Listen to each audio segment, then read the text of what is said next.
here. So if he's not sitting down, he's just fiddle-faddling. I'm a fiddle-faddler.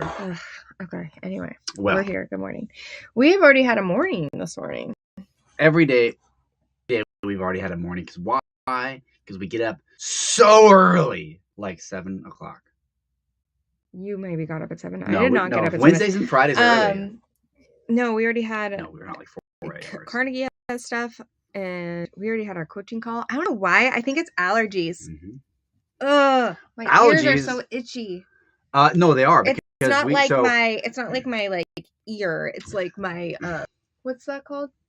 Your lymph nodes. Tubes. It's like eustachian. What the heck is that? Eustachian tube. The tubes that go from your ears down. Oh yeah. And it like makes you feel like you have a sore throat. Oh yes. But I don't have a sore throat. That doesn't work. I was actually. What is that? The garage door was open. So I was like, oh my God, the sun's shining. Like, it's a great day. It's like the cool breeze. It's like summertime. Like this, everyone knows like the first two, because like we'll have like a random sunny day, then all of a sudden, boom, rain. Mm-hmm. And it's like, oh my God, is it 2.5 days of sun? Are we gonna have 3 days of sun? Which is like, it happens there's a first time every year where this happens. And it's like it kicks everything off. The kids are so funny too. You know your kids have grown up in the Pacific Northwest when it's 60 degrees and they come from school and they don't want to do anything because it's too hot. They're like, oh, it's so hot. We're like, let's go to the park, let's go outside, let's go hiking, let's go do this, let's go ride bikes. And they're like, oh, it's so hot. Let's put a bookmark in that because I actually wanted to bring something up about that actually. Now that you mention it. Bring it up now. Well, no, because I wanted to say too. So we open up all the we have the slider windows and the screen door and like the fresh spring air is coming in. It feels so good. But you know what doesn't feel good is allergies. I'm like, oh my God, all day yesterday. I'm like. Yeah, because this guy opens up all the windows. No, because it is nice. Even right now, it is not nice. It is not nice. Going to bed with puffy eyes, itchy ears. It's not nice. No, let the AC kick in. No, because this is how we turn into little lab rats where we're just like in our little incubators. No, because then you go outside and you lay in the sun and it's like. Oh, which makes it worse because you're not acclimatized. You got to get used to it. We got to start eating. I need a sanctuary called air conditioning. We need to eat bee pollen. Yes, but I also need air conditioning because that's one reason why I bought. You need AC at 68 degrees? No, I don't need AC at 68 degrees. Your mom in this one. I need my home to be a certain temperature. There's a difference. It's not that I need to come into my home and it be like way colder. Look. It's that I just need my home to be the temperature my home is. All right, I'm gonna post this actually. How ironic is this? In the wintertime, Sierra likes to have our house to be at 72 degrees. It's ridiculous. I'm constantly turning down the heat. In the summertime, she's like, the AC's not on. It's like 70 degrees. So you want the AC on when it's 70. No, because in the wintertime, you want it at 72. No, the house yesterday was like 74, 75 degrees inside, and that's too hot. You pump it up to 72 during the day. No. Yeah, if it's cold, because it never actually gets to 72. Sierra has this false myth that if she puts it at 72, the house will actually be like 68. I don't believe that. Yeah, that's what happens. I don't. Because our house is old and all right, this sounds gross. Our house has leakage. It does. It has we switched bedrooms with the kids. So our kids actually have our master bedroom because they share a room. So we gave them the larger room. So we're so nice. And the blessing of getting out of that room, though, was the closet in there has zero insulation. It's the wall is the outside. Yeah. And so that closet gets freezing. And when we moved out of that room, I was like, wow, it's so warm in here. Yes. Well, so speaking of, now my nose is all getting all runny because we're talking about it. What was I saying with kids? Oh, about like Pacific Northwest kids. Oh. And they don't. It's different it is, but it's weird. I'm like, I would sense parents. If any parents listening to this, comment. Hey Jessica, send us a note. I want to know if you're a parent listening to this and you have kids, or if you work with kids. I wouldn't cut this out. I gotta be careful, treading on ice. That doesn't make sense, but I will take it. I do. I mix up a lot of sayings. I'm like Gloria, is I wouldn't call it a sense of mourning because I wouldn't change our kids for the world. Like they're so special. But there's a part of me that's like, really, like our kids like don't like any they don't want to play the sport. I didn't either. The thought of running outside. Yeah, but Amy at least played soccer and kicking a ball. Well, it could be basketball. Miserable. It could be lacrosse. It could be no. That's still running around chasing a ball. They're just not like. I guess I'm getting a little bit FOMO of like I want to be like. It's like I want to be. It's easier to like. I don't know. I just want to be. I want to be the dad with the sports bag going to like practice with my son. Good for you. But I coach a team. That sounds no. They are short volunteers. They are short. Everywhere. It sounds bad. It doesn't. It sounds like I'm not like loving and supporting of what Chamberlain and Carnegie are doing. I am. I'm actually. I'm okay with it. Are you though? No, it's just like a. It's. Are you, Dad? Are you? If you haven't seen Modern Family, it's all about that's funny. No, it's not like a. It's not a. It's more like. I don't know. It's just you know what it is because like I'm playing indoor soccer, but it's like it'd be cool because there's a certain point where your kids get better at sports. Like they're more agile, they're faster, they recover quicker, and they kind of keep you on your toes. Mm-hmm. So I'm like, oh, how fun would it be if like Carnegie Chamberlain could eventually kick my butt in soccer? No, you're just being selfish because Carnegie likes running and you don't like to run. He's like, let's go for a run. I'm like, no thanks. Oh, yeah. So that's but that running's not a sport. It is too a sport. No. That's an activity. No, it's a sport. People run fast and what are then the rules? They win things. Keep running? Yeah, you gotta win. You gotta like be first. You have to beat your time. It's a sport against yourself. It's a sport against how far can you push yourself in your own body. What's cool about running is that there is nothing else involved aside from you putting one foot in front of the other. Well. And creating a game out of it in your mind. And that's powerful. Arguably, runners are probably the most mentally strong athletes. I did know a guy that ran to work every day back in like 2010. I had a guy, yeah. And I was like, how far? He would get there early, like 6:30. He'd get there before 7 in Seattle. And he would run like a marathon every day because it was 13 miles to work. He'd run. Yeah. But he was an ultra runner. So he was one of those guys that would run like 150 miles. Are you making this up? No. Because because I also worked with someone who did the same thing. The ultras? Yeah. Ultras, 100 plus? Yes. Wow. And he would run to work every day, and some days it'd be, oh yeah, I'd be like, okay, I'm going to go for my 3-mile run on my lunch break, and he'd be like, I'd be like, you want to go? I'd be like, no, I already got my 14 miles in. I'm like 14 miles? But like, I'm like, what do you mean you're 14 miles? As in like, can you imagine? That's yours, like you just do that all the time, like it's yours, you just like do it. He's like, yeah, I just if you can maintain here. a good pace, I didn't drive here. And I'm like, you ran 14 miles before you got to work. And if you're running like a 7-minute mile though, it's like you do the math. It's like, oh, I'm just running for like an hour. It's like it's no different than me going to by the time I go to the gym, work out. I think the weirdest part. I think the weirdest thing at the time was the area because he was going from Seattle to Renton. Yeah, like it's like he's just like running on side streets and stuff. Like, I do not want to run that direction at all. Yeah, I was always impressed with this guy. I wonder where he's at these days. Yeah, right. So arguably, runners are the most mentally strong and probably cardiovascularly strong as well. Nick Kopp, if you're listening. Are you still running? Yeah. Not Nick Crop. Nick Kopp. Nick. Oh, wow. That's crazy. I know. Isn't that funny? And they did the same job for a long time, too. That's nuts. Oh, they had Nick Crop and Nick Kopp. With one letter difference. Yep. It's crazy. So anyway, our children like to run, but they don't like to play outside. No. But they do like Carnegie like to be out. Like, they do like to do activities outside. They just aren't like team sports kind of people. I'm just realizing that I'm like turning into that. Look how puffy my eyes are from the windows being open. That is like, oh, I wish you... It's not a wish. It's just a mourning. It's just it's a deep longing. It's your attachment. Yes. And I think the sooner you let go of that attachment. Oh, and I do. It's not like it's more. No, it's like a That's kind of okay. Here's another good example.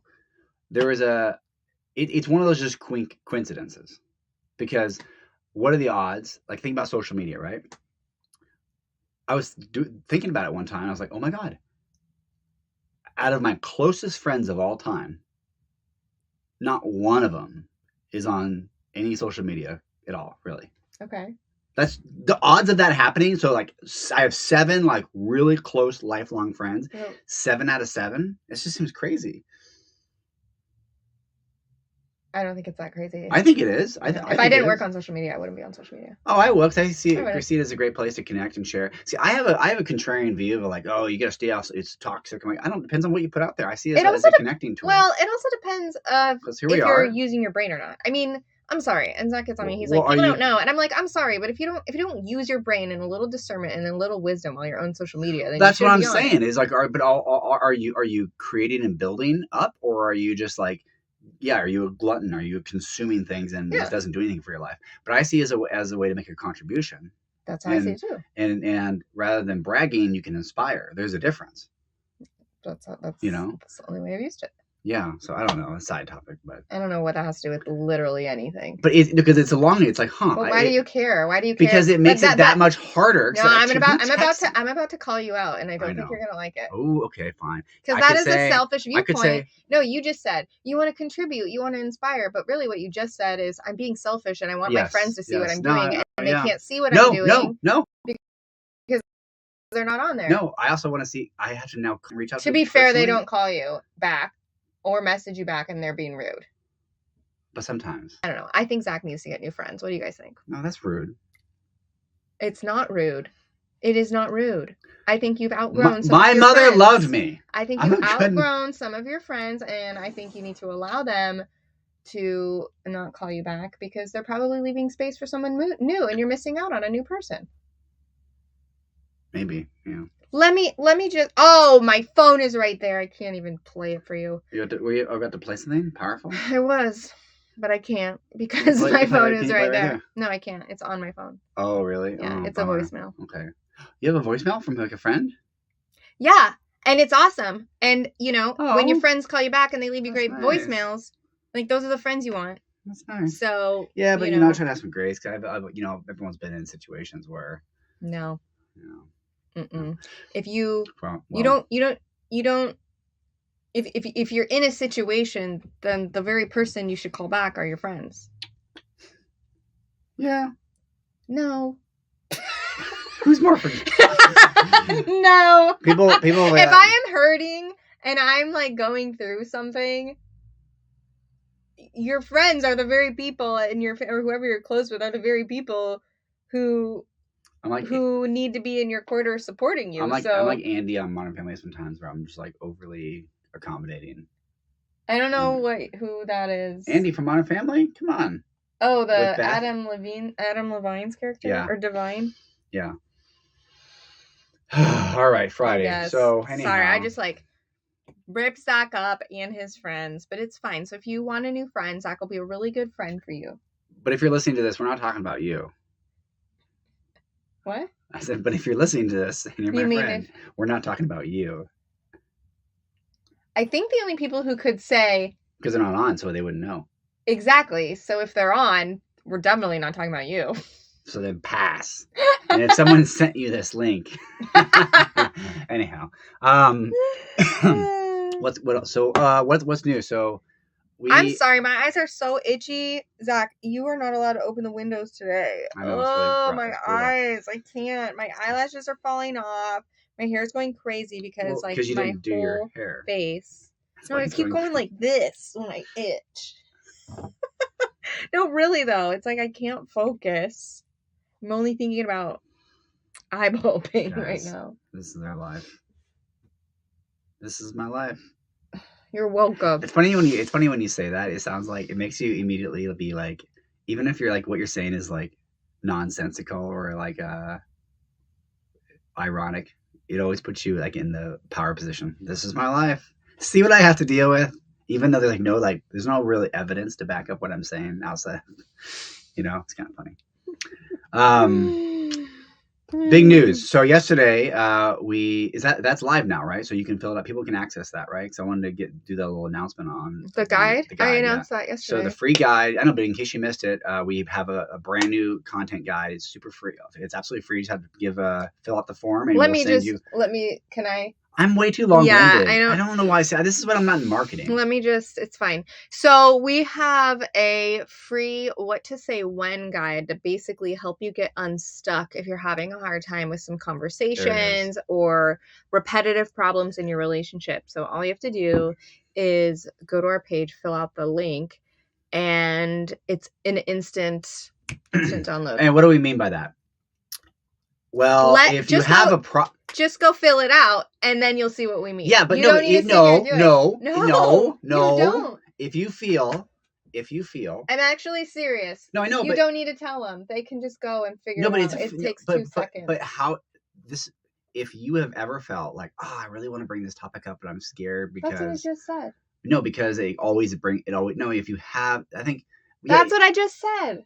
Okay, I'm gonna say it differently. There's power in redundancy. Oh my gosh.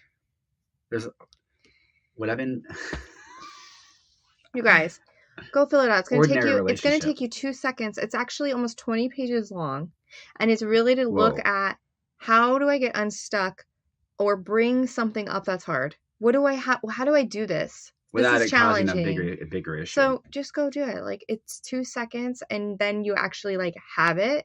It's nothing you need to like share with your partner or like do with them or whatever. This is something totally for you on your own, by yourself. You just go do it. There it is. See? Yeah. That was easy. Oh, this is why you're in. This is why I'm just the talent. I'm just. You're like guys. You're like this. You should have listened to Zach yesterday. Try to tell his sister and his mother about what it was, and I was just sitting there like, no, stop. Just what is that? That is not what it is. That is not what it is. What is what it was? And then what you do? So Zach will don't ask Zach for a movie review, because this is what he'll do. Well, you should definitely go see this movie. Now, I don't want to tell you what happens in this movie, but just be ready to get really upset about halfway through. But once you get upset, it's going to seem really obvious about what's going to happen, but it's not going to be the obvious thing that like you think he's going to die, but he's not going to die. Shocked. Don't worry. But then, and I also want to prepare you, there's a few jumpy scenes. And then by the time you're done, you're like, I'm not going to this movie. I think Zach told me everything. What is wrong? I don't want to do that. What is wrong with me? You want to make sure that people are going to have a good time.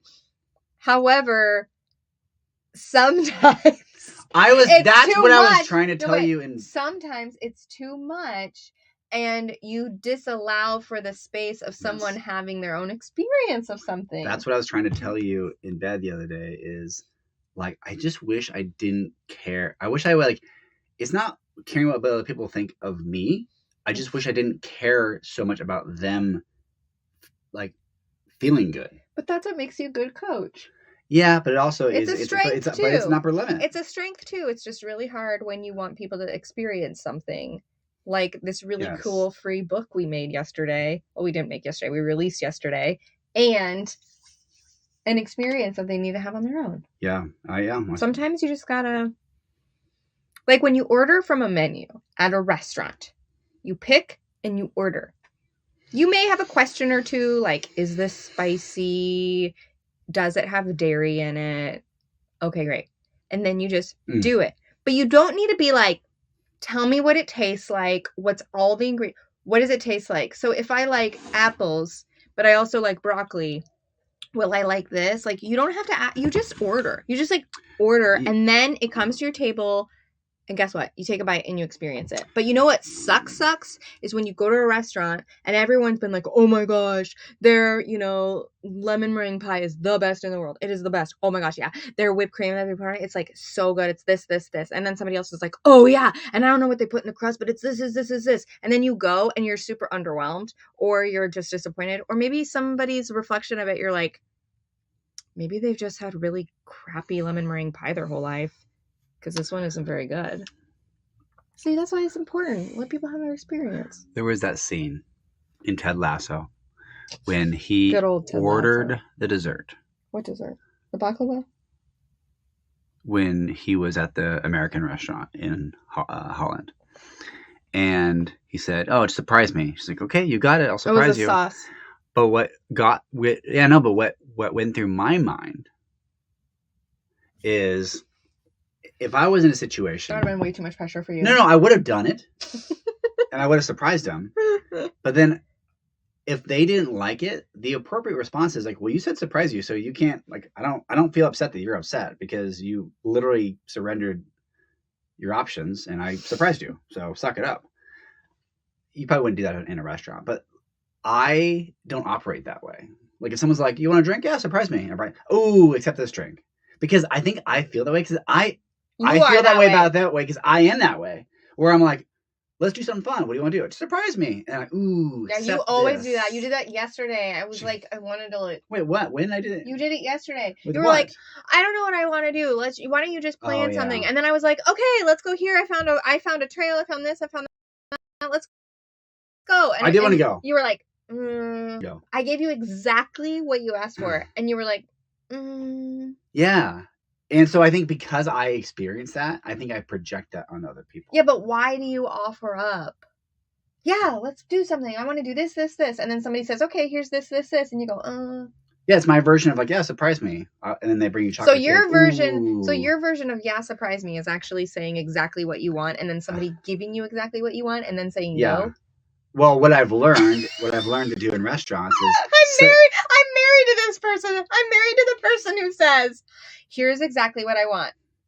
Also, thank you for giving me exactly what I want. That's actually exactly what I didn't want. Yes. Well, nowadays it's like, hey, we have a great dessert menu. I'm like, you know what? Surprise me. But I've been getting better. I'm like, you know what? This is a huge dessert menu. I can't decide.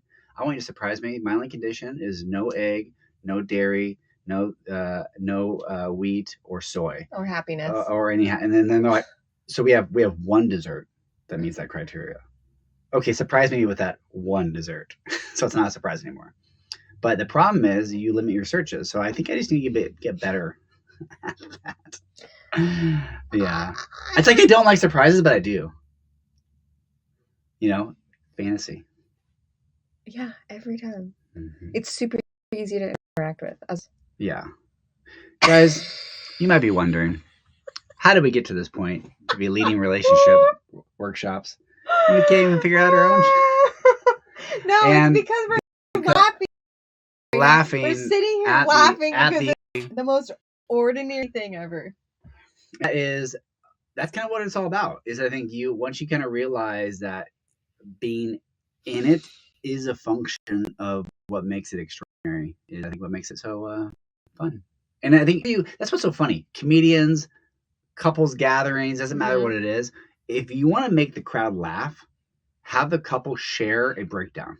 If you want to that actually will create laughter. If you want to and it's because we all know it to be true. Yeah, if you want to make people laugh, you just share what you think is wrong in your relationship, and people will be like, "You think that's your relationship?"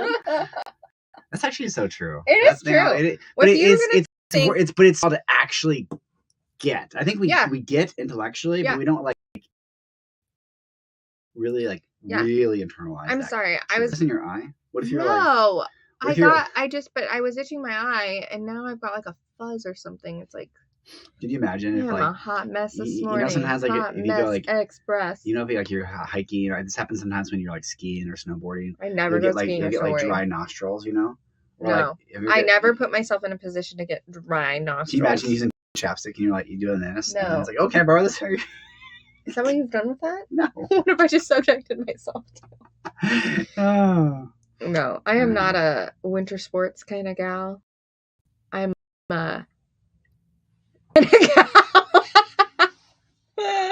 which is funny because I do like doing adventurous things, and I realize there's a lot of fun adventurous things you could do in the world of winter sports. It is just not for me. Yeah, not for you. Yeah. What else is going on? Well, you can get the free guide now.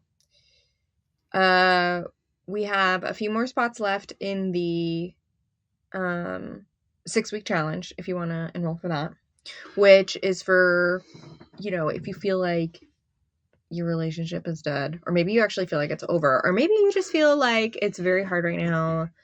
Maybe you have been wanting to do a relationship workshop or therapy or counseling of some kind, but you don't feel like your partner wants to do it. So you're feeling very alone, or your relationship is one-sided. If you're having a hard time like that right now, this is for you. So Yeah. So be sure that you apply for that. Mm-hmm. Because that is happening. Yes. And it will be great. Yeah. And I got my official athlete guide for 29029. All my shoes. You can take us on a journey, I hope. That is coming. You better get used to that camera so we can start using that bad boy. I know. It's going to be fun. We should document the whole thing. So that's happening, and I'm equal parts excited, equal parts nervous, and also sometimes, and maybe you all have this experience too, with any big goal that you set for yourself or whatever you have set out to do. At moments, it feels very daunting. Like, how am I going to do this? This seems like a ton of work, and I'm getting nervous thinking about it. What if I can't do it, right? And then, on the other side, some moments are like, I think I can actually do this and probably crush it, and I'm going to be like, it's going to be so good. It's going to be a piece of cake. I go like in and out of both of those extremes. Like, sometimes I'll be thinking about it, and I'll be like, I'm going to have no problem doing this. And then sometimes I'm like, I think it's going to be life is conditioning with the climbing. Like, you could always put one foot in front of the other, and I think it's going to be like your quads, your legs, lower back. It's like a lot of that engagement. Like, it's just conditioning. Like the couple that did it, they did it like in the top 10 percentile. But they didn't do it in the top 10 percentile. They did. No, they just decided. No, they finished. They were the top 10 finishers. There is no time. It's not about top 10 finishers. They're just one of the 10 people who decided not to sleep. Okay, fine. They were one of the. It's not a race. Yeah, but the fact that they were conditioned and able to do that is probably because they were active hikers with people. Like if you're, you know what I mean? They weren't. They weren't. They were also together. Okay. Well, maybe not. I'm not doing it with you. I'm not. Yeah. Yeah. I couldn't. I think Zach would just be complaining the whole time. No, I can easily do it. I can. Are you kidding me? Easy. Okay. No, fine. That was a little overzealous. Have you seen yourself play an indoor soccer game? That's different. It's actually I talked to Kwame, and he said that it's a lot more dangerous. What? Indoor soccer. It's a lot harder on your body, so that explains a lot, actually. Anyway. Especially when you're in the 40 and up club. You're not 40. No, I'm in the 40 and up club. You just made yourself old. Sometimes I like to make myself, because. Well, because you treat yourself like you're old. No, I don't. Yeah, you do. Do you want me to show you the cat tattoo I got on my pec? Would a 40-year-old do that? No, please don't. Zach put a temporary tattoo on his chest. I like temp tattoos. Temp tats. I'll tempt you some tats. Don't do that. Okay. All right, we're going to go. Happy Friday, everybody. My eyes are so itchy. I need to go get eye drops. I'm having a really hard time right now. Much love. We'll see you then. Or I'll see you all another time.